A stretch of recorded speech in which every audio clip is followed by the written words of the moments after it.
Petero bwe yasumulwa mu kkomera ebikola batume sula ya 12 yali amanya ali mu kwolesebwa, yali amanya ali mu kirooto.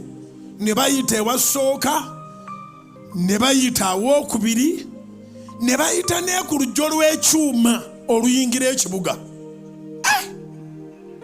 Petero ne yeddamu n'aga nti kirabika siri mu kuloota, wabula malayika wa Katonda amutumye ampe independence yange ntambule nga ndi wa ddembe.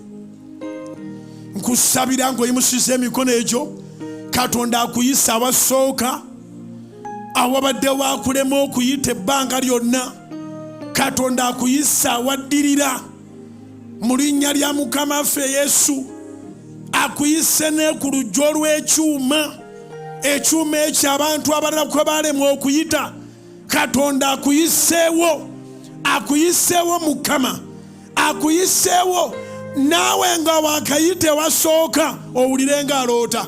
Nkusabira mu linnya lya Mukama waffe Yesu, gw'abadde amanyi okutandika ebintu ne bibaako ebikoma ne bigaana okweyongerayo, era nga mu bulamu bwo obadde okimanyi nti waliwo w'otasobola kuyita. Katonda akuyisa awasooka okulema obeere ng'aloota. Katonda akuyisa awookubiri weesune nako ogambe naye Mukama saagala kirooto kino kiggwe.